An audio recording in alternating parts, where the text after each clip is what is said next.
Welcome back, everybody. I'm Jay. He's Maddie. This is Yankee and the Brit Sports Talk. And today we're going to give you a preview of Week 18. But before we do, Maddie, I had texted you this earlier. So all these rumors are coming out about Stefanski and Baker Mayfield do not like each other. Looks like Black Monday's coming. There's going to be a lot of coaches fired. Zimmer's probably one of them. But here's my pitch for my trade of the offseason. Stefanski had a great season as an offensive coordinator with Kirk Cousins. Kirk Cousins had his best numbers under Stefanski. If there's that big of a problem in Cleveland, send Baker Mayfield and a second-round pick to Minnesota for Kirk Cousins, and they can have Kirk Cousins and all that went with him and Stefanski, and the Vikings can save $28 million-ish next year. And with the cap going up 30 is what they're projecting, they can walk in with over $50 million in cap space with a Baker Mayfield on a fifth-year option. And if you like him, you can franchise him. You can extend him. And if you don't, it only costs you $18 million, and you got out of Kirk Cousins' contract. Yeah, really, it saved you $10 million. Is what it would. Well, no, because Kirk Cousins at 45 with his signing bonus and everything. Yeah. So it's it's a big savings. It's like 26 something and some change. Yeah, I mean, makes sense. They won't do it. I just figured I'd throw that out there. When trades make sense for both parties, there's no way that they do it. And I don't know whether you're saying this or not, but Baker Mayfield's not a better quarterback than Kirk Cousins. No. Anyway, I know that's not what you're saying. I just didn't want to put words in your mouth. But the contract, the way it looks there, I mean, is tempting. It depends if you want to blow this whole thing up, because Minnesota are nearly there, but they're not anywhere near getting a Super Bowl. So it's what you see as importance. And in small markets, getting playoff games is really important to them. And in those bigger markets, all those perennial championship places like Green Bay, so small market, but kind of title town area, then you have this thing of Super Bowls is the thing. So it depends what you see as importance. But if you want to win a Super Bowl, blow this shit up. If you're getting rid of the coach anyway, just blow the whole fucking thing up. Let the new coach come in with $50 million.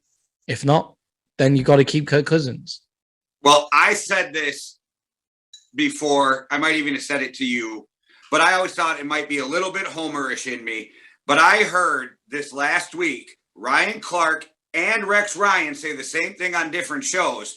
The Minnesota Vikings were a number 2 cornerback away from 11 wins.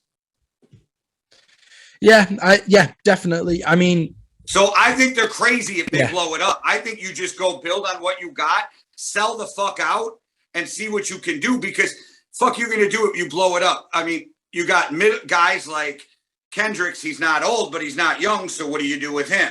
You just gave Harrison Smith a contract. You're going to have to re-up Daniil Hunter, which you want to, because he's like 26, 27 years old. But so why would you sell the farm now is my argument. But that's just me. You already know how I feel about it. I think they're crazy if they blow this whole thing up. Yeah, and it'll be one of those kind of, it'd be a short-term rebuild if they were doing it, is the way I would look at it. I guess, like, it wouldn't be a full rebuild, but if you're going to if you're getting out of Kirk Cousins' contract, then that, I say, instigates a rebuild. But I mean, Baker Mayfield could be absolutely fantastic in Minnesota. I mean, he's not been shabby in Cleveland by any means. He's just not worth the money that he's going to be begging for. He's just not going to be worth like $40 million, really, is he? So, yeah, nope. You know what I mean? But he's getting surgery, and I'd be surprised if he plays this week. He's getting surgery he should be getting surgery today after the season ended for them against Big Ben.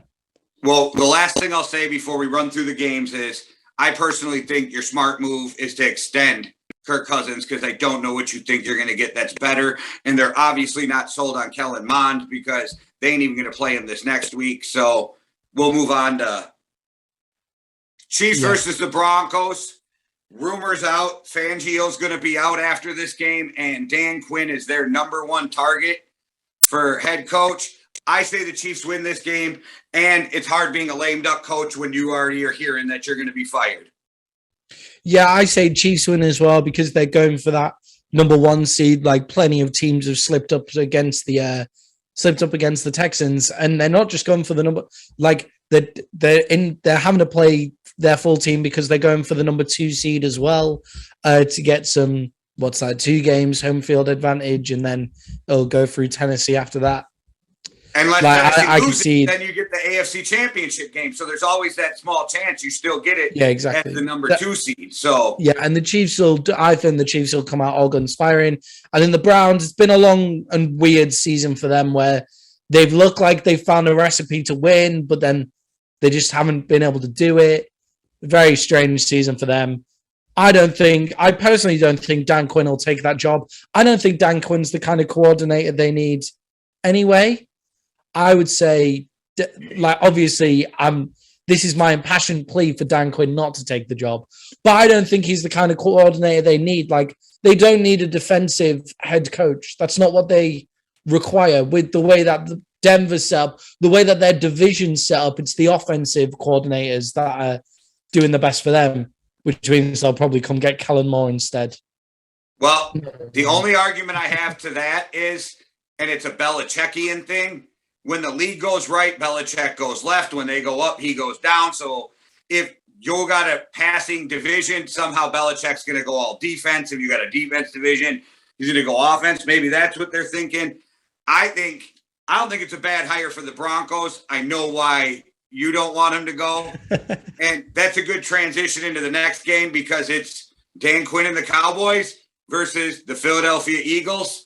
I got the Cowboys winning this game, even though the Eagles need it more than the Cowboys. Yeah, and if we can keep Dan Quinn and Kellen Moore into next season by firing Mike McCarthy and making one of them the head coach, if it's Dan Quinn wants to be head coach of the Cowboys, fine, whatever. If Kellen Moore stays as offensive coordinator after that, like if that's the way to keep them both, then I'm okay with it. I'm picking the Cowboys for this one. Yeah, the Eagles are 7-point dogs, though, which I found very strange on the betting lines. I feel like that's a harsh spread on the Eagles because they kind of do what we are weak against, and they'll just run the ball. Like they're another kind of Arizona team where they've got that running threat, but they don't have the same talent as Arizona, and they don't ultimately have the same talent as the Cowboys either. I think the Cowboys will win this game and go in to the playoffs having swept the NFC 6-0. All right. Well, we'll stay in the NFC East with the Washington football team and the New York Giants football. The football team announced that they're going to announce their new team logo and everything on February 2nd. I think that's the day, that's Super Bowl weekend, I believe. Yeah, it's 02 22 is the entire reason that's the reason that they're doing it, because it's all the twos. Second, and also if you're British, it's still 02 22 as well, which is nice. So you're the only guys who do their dates the other way around, but never mind. Yeah. Yeah, Washington football team for me in this one. The New York Giants just look like a bit of a shambles. Neither team's particularly good from what I can see. The Washington football team are a little less bad.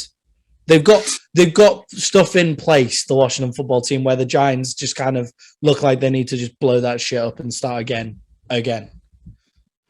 Yeah, and I personally think the football team should just keep the name the football team, but it doesn't look like that. What I've been seeing a lot of is the Red Wolves. I don't like it. So if that's really what it is, I think that's awful. It's all marketing shit, isn't it? It's easier to sell Red Wolf stuff than the football team stuff, I imagine. But the Washington football team just sounds like so badass. I don't know what it is about it. And it kind of sums them up quite well. I kind of like it. But no. Yeah, I've seen the Red Wolves everywhere. I don't understand why you wouldn't go for the Washington DCs or the presidents or just something to do with Washington DC at least. Yeah, I don't like the Red Wolves, but I still was in a big hope that Jeff Bezos was going to buy him and name him the Prime. because I thought that would have been perfect, but no luck for me. On to the Bengals Browns. Normally, I would think like, oh, this would be a good game. Mayfield getting surgery. They're putting Chubb on a pitch count. He could have had a fucking 100 yards last night if they did just let him loose. And I know they're like, we're trying to protect him. Well, you're not trying to protect or you're not trying to protect Landry. You're not trying to protect Mayfield. You're not trying to protect Myles Garrett. Like these guys are injured too. I don't get what they were doing. He could have ran for easily for 100 last night, but the Bengals win this game and they go into the playoffs on a win. Yeah, I agree with you. I think the Browns are just beat up. I don't think the Bengals will want to rest anybody because of that fire. Like, if they're blowing somebody out, then Jamar Chase and Joe Burrow come off. Jet Nixon comes off at the end of the third quarter, of course. But I don't see them wanting to rest anything. They've got that thing that every team's looking for going into the playoffs, and that's fire in the bottle, that electricity, that stuff that you want to bottle up and take with you through to the playoffs. So I wouldn't set anybody. I wouldn't lose that. It's not the same as when you have playoff experienced players who might be able to switch it on after a week's rest and things like that. For them, I just say play everybody and blow out the Browns. Yeah, I agree. The only way they bring them out is if it's a big lead either way in the fourth quarter. On to the Steelers, Ravens. Ben Roethlisberger's last game. He's walking off after this game. All the team's going to rally around him, and the Ravens are still going to beat him. Wow. Yeah, I kind of went for it's Ben Roethlisberger's last game.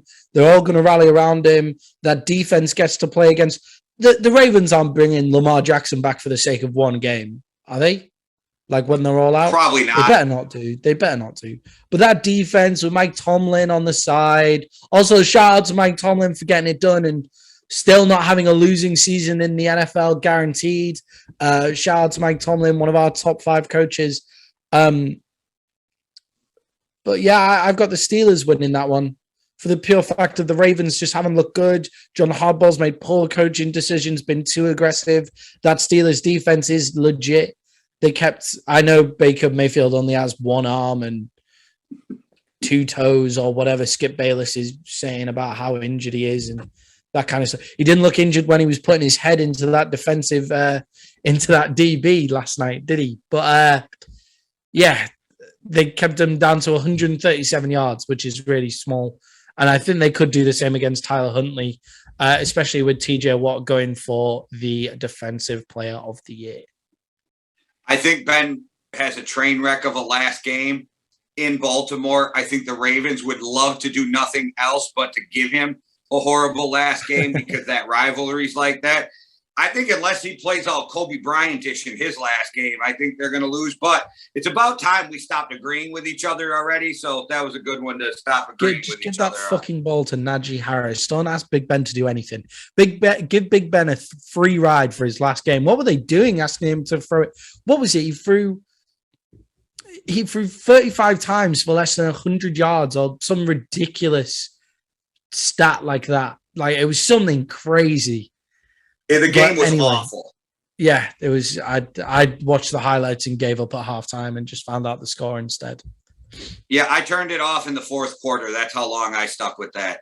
But I don't even know what to say about this game. Packers, Lions, Packers walk them. And I don't even care that people are like, they're going to sit Rodgers. From what Rodgers says, he wants to play. And I still think the Jordan Love Packers with A.J. Dillon just running the rock. Even if you sit Adams, you still have some good young receivers. And I really believe that teams like the Lions, no matter how hard they fight all year, by this time of the year, they just packed it in because they know their season's over. So I thought exactly the same as you did after watching after reading Aaron Rodgers' interview where he says, oh, I'm definitely playing. Like, I'm 100% playing. And then I go to Bet365 and see that the Lions are only 2.5-point dogs. And I'm thinking, right, Vegas knows something that we don't know. Like, Aaron Rodgers isn't playing. I'm sorry, Vegas aren't making a 2.5-point dog if the Lions only a 2.5-point dog when they were what? Like 2 weeks ago, they were 17 and a half point dogs or something ridiculous is what it got up to against the Cardinals. 2.5 points. I'm going to take the Lions, and that's not on the spread. I'm taking the Lions to win this game. I just think bad matchup anyway for the sorry. I'll say that again. Okay. I just think they're a semi-bad matchup for the Lions anyway. For the Packers anyway. I just think it kind of gets to the point where the Lions have been fighting all season. And I don't think they're going to go into Lambeau Fields, see the disrespect of not playing Aaron Rodgers against them. I don't think Dan Campbell's going to let them get a free ride. A lot of those guys are going to want to come back to Detroit next year or want to go elsewhere. And this is their time to show it in Lambeau Fields against the NFC number 1 seed and smoke Jordan Love. Like, let's be real. Everybody wants to hit Jordan Love at the minute. So I don't know. I'm picking the Lions for that one. This might make you feel better. It's at Ford Field. Oh, shit. The Lions that makes me feel loads worse. Oh. No. It is. It's the whole. Sorry. In the UK, we put our home team first. You put them second. I get all confused. But yeah, it's at Ford Field. They don't want Jordan Love to come into their house. Then is a different way of putting it. But yeah, I've got the Lions to win that one in a very, very close game. I'm not 100% confident in it, if I'm being perfectly honest, but Well, with the Colts and the Jags, I think the Colts win this game, but what do I know? Because the Colts do Colt-like shit with Carson Wentz. But I also, the Jags are another team, I'm pretty sure after the season they had, they all went in the locker room and were like, 1, 2, 3, Cancun. Like, they were done. They're already on vacation mentally. Some of them dudes are going to have U-Hauls in the fucking parking lot, so they just go after the game. But, yeah, I think the Colts go in, win this game, and help their playoff chances. The Jags are out of this game, blow this season up. 15-point dog, though. I'm not sure whether I'd bet with the spread on this one. But, yeah, Jags Colts. I'm picking the Colts, and I'm picking Jonathan Taylor to put a real stamp on his claim for MVP by going for mad yards, even though he won't be getting the MVP after their loss to the Raiders last week. Yeah, Aaron Rodgers getting that MVP, and if he doesn't, then it's a theft. Yeah, maybe Joe Burrow after his last couple of games, but I think Aaron Rodgers is more deserving of it. You're right. So Bears versus the Vikings in Minnesota. The Vikings are going to win this game because they're going to fulfill my prophecy of becoming 1 game short of the playoffs, like I said they would. So Minnesota wins this game just to fulfill my prophecy of coming 1 game short of the playoffs. Is Kirk Cousins back off COVID protocol? Yeah, he's just got to be symptom-free and he can play. Yeah, then, so Vikings win this game. Bears, same kind of thing, like, bit of a disaster this season. Like, even though they've had some top wins and some good performances, Justin Fields improved as he's come through the season. There is a few highlights to their team, but that O-line, lack of weapons, defense not quite living up to its stature. The Vikings win this game. Not the best season for the Bears, but some highlights to pick up on for them there. And 2 coaches who might be looking for new work on Black Monday. Yeah. Matt Nagy I'll be surprised if he's coaching in the NFL again after it's just it's not that he doesn't deserve it. It's just the media hate fire that'll come if they, for any team that does hire Matt Nagy. Well, Titans can lock up the number 1 seed in the AFC. The Texans have given some people trouble. I just think the Titans are going to stick to the game plan, bust you in the mouth, run the ball. I don't think they're going to let this one slip away from them. I think they want that number 1 seed. I think they want King Henry back. I think Titans win this one, and I don't think there's any upset. Texans go in looking to see what to do with Deshaun Watson in the offseason. Yeah, the Texans have a lot to do in the offseason. I wouldn't be surprised if their minds are already there, to be perfectly honest, saying, right, what do we do? Like, what the fuck do we do?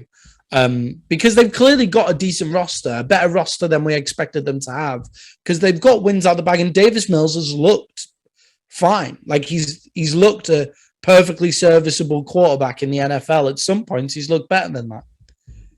For the Titans, they've got the game plan to beat up on those shitty teams, really, haven't they? Like that's like I was surprised that they got beat by the Jets, but if you can just run the ball, that's the way to beat down on these teams that are just not good, and that's what I think they'll do against the Texans. Although I think it'll be a bit closer than some people may think, but not by a lot. All right. Well, on to the Saints Falcons, and I am not sure that I've picked a single Saints game right this year. When I pick against them, they win. When I pick them, they lose. I'm not even sure I've picked one of their games right. I'm riding with the Saints, which probably means the Falcons win. They're the two most difficult teams to pick this year, I think, the Falcons and the Saints. It's what you were saying last time. Like, who knew that the Falcons had, 7 wins or however much they've got? Who knew? Who knew? Apart from a Falcons fan, when you saw that graphic at the bottom of the screen, I was like, oh, yeah, shit, they have 7 wins. That's mad. Yeah. I've got the Saints written down here. Yeah, the Saints are going to win this game. Falcons O-line isn't good enough to keep Matt Ryan upright, and Matt Ryan needs a good offensive line to help him stay upright because he's not going to run about and dash about. And this Saints defense is good enough to cope with Matt Ryan running about for his life. I'll pick Kyle Pitts again to be a star of a game, though, because every guy has got 1,000 yards receiving this season. First rookie tight end to ever do that. All right, Maddie. Could be Russell Wilson's last game in a Seahawks uniform, and he balled out last week. Seahawks, Cardinals. I still think the Cardinals are going to beat them because all the Seahawks have is pretty much Russell Wilson at this point. And I think everybody in Seattle knows that era is over. The team knows that era is over. I think Pete Carroll might actually be gone too, but we'll have to wait and see. I think the Cardinals actually probably take this game pretty easily. Yeah, I mean, it's the classic Harry Potter thing where neither Harry Potter nor Voldemort can survive while the other one lives. I feel like Pete Carroll and Russell Wilson, one of them has to go, and it's up to the Seahawks which one they say is going to go. Russell Wilson's the person who's voicing the opinion, saying he wants out. I haven't heard Pete Carroll saying he wants out, so maybe you stick with the guy who wants to stay over the guy who wants to leave. From what I saw from Kyler Murray last week, he played a near-perfect game. I'd struggle to see him not replicate that against the Seahawks. Yeah. All right. Well, we'll keep with our Harry Potter reference. On to the Jets and the Bills. And I'm going to pick the Bills to win, but it hurts me a little since Stefan Malfoy plays for the team. Because he's treacherous. I get it. Malfoy was always a baddie, though, and I think you could see that from Stefan Diggs at the start. British person talking about Harry Potter doesn't get much more British than this shit. Yeah, go for it, JK. Yeah, you used to get called Harry Potter all the time when I used to work in the pub, as well as Seth Rogen. But yeah, the Bills versus the Jets. Bills have actually got something to play for. The way that the Jets would win this game is if the Bills had nothing to play for, but the Bills have got stuff to play for. They're looking to clinch the division. Bills will win this game. For me, wouldn't be surprised if the Jets hung around for a while. They've done that. They're a team with juice. Robert Sala's got them playing. Same way Dan Campbell has the Lions playing. There was a lot of tension at the start of the season, but now everybody's on board. They seem to be in an upward trend. They nearly beat the Bucs. I wouldn't be surprised if they beat the Bills. It's just, I think the Bills will win this game. The way that Josh Allen's just sometimes gone, all right, fuck this. I'll win this game then, and just done that. I think that's enough for the Jets. And good teams, when they have their back against the wall with for a reason to play or something to prove, usually show out. Yeah. Panthers, Bucks. I actually think this is the perfect game for the Bucks. They need a team like the Panthers. After everything that's just happened, they need to come out. They need to get a win. They need to feel good about themselves rolling into the playoffs because, well, we all know what happened last week. It was just crazy. And they're down a bunch of good players, so they need to start clicking. Like I talked about on our last podcast, run a 2 tight end set with Howard and Gronk. And T.O. came out and let it be known that he's in shape and ready to go if the Bucs need somebody. Yeah, I'm surprised Des Bryant hasn't said something like, come get me. Like, that's a total Des Bryant thing to come and do, really, isn't it? But yeah. Again, difficult kind of, it's the last week of the football season. This is where the surprises aren't surprising, but the Panthers have been dreadful for the second half of the season. They have been terrible. They've not really got anything together at all. And they managed to blow it against the Saints last week as well. They seemed to have a win and just went, no, that's all right. There you go. You guys can have it. The Bucs will win this game, and I wouldn't be surprised if they just wouldn't buy a lot, got everything down, and just went right onto the playoffs. This is what we've been waiting for all season. Our entire season was based on just getting to the playoffs. So let's just hammer this division rival and get into the mold. Well, on to a game that I always find interesting because it's really rough for teams to go down to Miami and play in the humidity and the cold weather. Patriots, Dolphins. I still think the Patriots are going to win this game because I think they're going to run the ball. They're going to play smart. They're going to play defense. And I don't think, again, the Dolphins don't look great. Even when they win, they don't look great usually. So that's weird for me. But the Dolphins have been playing better than I thought they would at the end, towards the end of this year. What did they go on? 7-game winning streak or some shit like that? Yeah. I still think the Patriots inch this out, but I wouldn't be shocked if the Dolphins won it. Yeah, I think the Patriots are going to win this one as well. I do worry about the Patriots in that heat of Miami because it's been a couple of seasons where they've shagged it on the last couple of weeks playing Miami away, and I mean, I do worry about that. But also a lot of the times they've had nothing to play for going down to Miami when they've lost. This season they have something to play for, and I think they'll be ready to go. And maybe Tom Brady spent too much time in that New England sort of heat. But Mac Jones has just come out of Alabama. He knows what that kind of weather's like. So he'll be fine playing against Miami. And onto a game that means something for both these teams because if things fall wrong, it could really hurt playoff seeding and playoffs altogether. 49ers, Rams. I don't think Jimmy Garoppolo is going to play from what Ian Rappaport made it sound like. He can't really grip the ball right now. Yeah.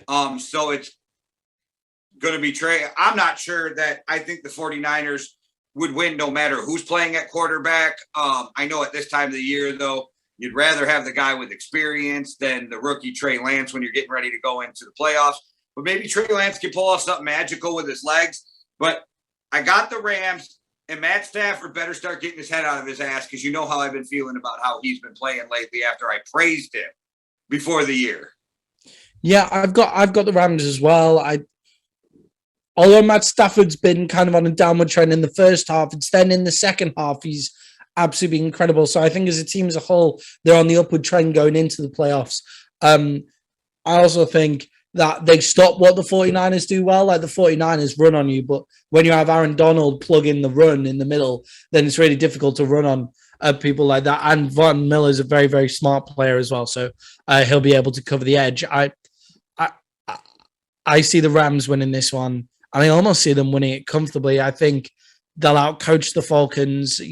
Kyle Shanahan hasn't been my favorite coach this year. I still love him, but this year he's not been my favorite. And I think he's feeling the effects of selling the farm to get Trey Lance. I think that's really starting to take a hold. And with Aaron Rodgers seeming still to want to leave Green Bay, imagine being able to give them all the picks that you gave up for Trey Lance. I mean, it's ridiculous to think.